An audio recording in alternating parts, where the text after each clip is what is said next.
संजय गांधी निराधार अनुदान योजना, श्रावण बाळ योजना, विधवा पेन्शन योजना, वयोवृद्ध योजना या सर्व योजना सामाजिक न्याय व विशेष सहाय्य विभागाच्या अंतर्गत चालवल्या जातात. या योजनेमध्ये जो प्रत्येक लाभार्थी आहे त्यांच्या खात्यामध्ये 1,500 रुपये जमा होतात.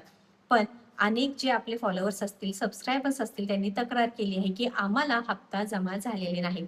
अनेक दिवसांपासून पैशांचं वितरण झालेलं नाही. दिव्यांग पेन्शन योजना जी दिव्यांग सक्षमीकरण विभागाकडून आता चालवली जाते व आता ज्या काही हप्त्याचं वितरण आहे 2,500 रुपये सुरू होणार आहे. म्हणजेच जे निराधार योजनेचे लाभार्थी आहे पण दिव्यांग आहेत अशा लाभार्थ्यांच्या खात्यामध्ये देखील पैसे येणार आहे. मात्र जे सामाजिक न्याय व विशेष सहाय्य विभागाकडून योजना चालवली जाते, जे आपण योजना म्हटलो की श्रावण बाळ योजना, संजय गांधी निराधार, विधवा पेन्शन योजना या सर्व ज्या योजना आहेत त्यांच्या खात्यामध्ये हप्त्याचं वितरण जुलै महिन्याचंही आलं नाही. ऑगस्ट महिन्याबद्दल कोणतं नोटिफिकेशन आहे. मग आमच्या खात्यात पैसे कधी जमा होणार या संदर्भात लगेच अपडेट बघूया. पण त्याआधी आपल्या योजना यात्रा पेजला व चॅनलला सबस्क्राईब करून घ्यायचं आहे, कारण तुम्हालाही माहिती आहे लाभार्थ्यांनो, सगळी 100% खात्रीशीर अपडेट आपल्या चॅनलच्या माध्यमातून तुमच्यापर्यंत पोहोचवण्याचं काम आपण करतो. 30 जुलैला दिव्यांग सक्षमीकरण विभागाकडून जे विशेष सहाय्य योजनेतील दिव्यांग बांधव आहेत त्यांच्या खात्यामध्ये पैशांचं वितरण म्हणजेच काय निधी वितरित करण्यात आलेला आहे असा GR निघाला. त्यानंतर पैसे कधी मिळणार असा लाभार्थ्यांचा प्रश्न होता व कालच ही नोटिफिकेशन आली आहे. 5 व 6 तारखेला ही वेबसाईट आहे ss.mahaiti. जी काही वेबसाईट होती आता काय झालेली आहे, महाडीबीटी 2.0 म्हणजे नवीन वेबसाईट सुरू झालेली आहे. त्यावरती सर्व नोटिफिकेशन्स येत आहेत. आता ही नोटिफिकेशन कसं चेक करायचं आहे ती देखील आपण लगेच बघणार आहोत.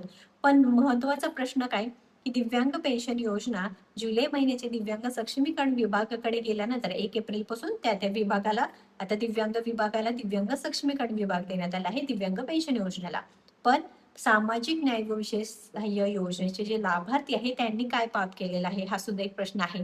कारण जुलैचे पैसे आले नाहीत. अनेक लाभार्थ्यांचे हयातीचे दाखल्याचं कारण असो किंवा अन्य कारणांमुळे काय झालेलं आहे, आपले जे काही वेबसाईटचं काम सुरू होतं त्यावरती कोणतीही अपडेट आली नाही किंवा त्यावरती कोणतीही अपडेट त्यांच्याबद्दल माहिती अपलोड झालेली नाही असं तहसीलदार कार्यालयातून सुद्धा जिल्हाधिकाऱ्यांकडून सुद्धा काय माहिती मिळालेली आहे. बरं, मग आता यावरती काय उपाय काय? कारण तुम्ही दिव्यांग सक्षमीकरण विभागाच्या दिव्यांग लाभार्थ्यांच्या खात्यामध्ये वेळोवेळी हप्त्याचं वितरण करता ही खूप चांगली गोष्ट आहे व गरजेची सुद्धा आहे. कारण दिव्यांग बांधवांना देखील कोणाचाही आधार नाही. कारण दिव्यांग बांधवांना कुठे काम करता येत नाही, त्यांना पैशांची गरज आहे, औषध पाणी बाकीचं सगळंच आहे. पण जे निराधार आहे, विधवा आहेत त्यांना देखील वेळोवेळी पैसे मिळणे गरजेचं आहे. आता विधवा बहिणी आहेत त्यांना देखील घरी काय हाल असतं आपल्याला देखील माहिती आहे. अनेक जणांची मुलं असतात, शाळेची फीस असते किंवा औषध पाणी असू द्या, घरचा बाजार असू द्या, या योजना जे सरकारने विचार करून सुरू केलेले आहेत ते वेळोवेळी पैसे देणे गरजेचं आहे. तुमचे देखील हप्ता किंवा जे पैशांचे वितरण आहे पेंडिंग असेल तर आपल्याला कमेंट करून सांगायचं आहे लाभार्थ्यांनो.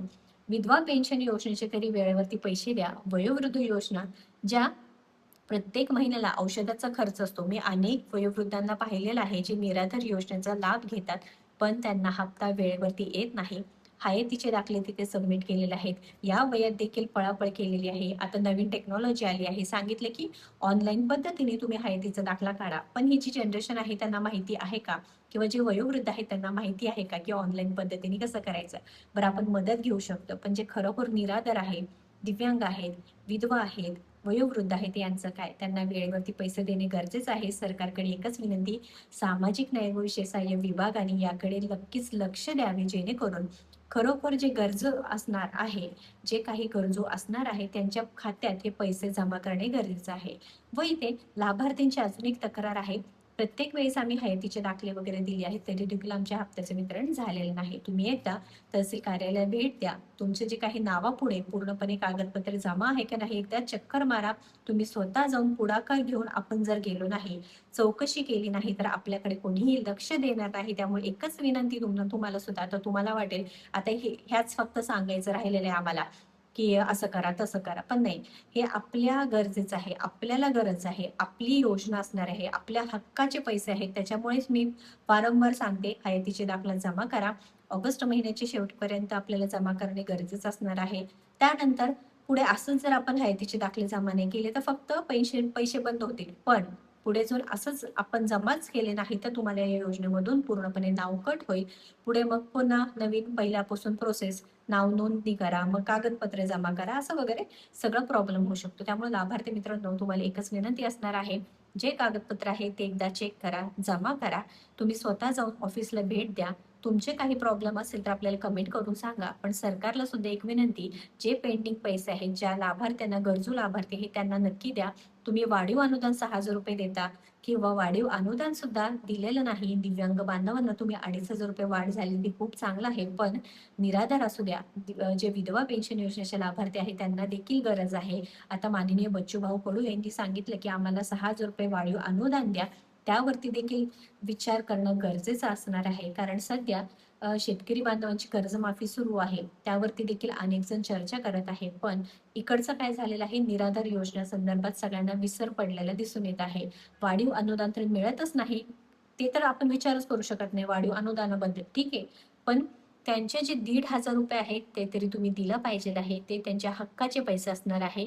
जसं दिव्यांग पेन्शन योजनेच्या 2,500 रुपये वाढ झालेले आहेत. सरकारने विचार करून जे सामाजिक न्याय व विशेष सहाय्य विभागाचे गरजू लाभार्थी आहेत त्यांचे देखील हप्त्याचे जे काही पैसे आहेत किंवा वाढीव अनुदान तुम्ही नक्कीच चर्चा करून द्यावे. जेणेकरून काय होईल की ह्या लाभार्थ्यांना कोणाचाही आधार नाही, कुठे कामधंदा मिळत नाही, जे एकटे राहतात त्यांना नक्कीच इथे मदत होणार आहे. तुमचं सुद्धा मत नक्कीच कळवा व जे कागदपत्रे, टेक्निकल इश्यू असतील, तांत्रिक अडचणी असतील ते सरकारने हप्त्या वितरणाच्या पूर्वीच लवकरात लवकर चेक करणं गरजेचं आहे. जेणेकरून हप्त्या वितरणाच्या वेळेस कोणतीही अडचण येणार नाही.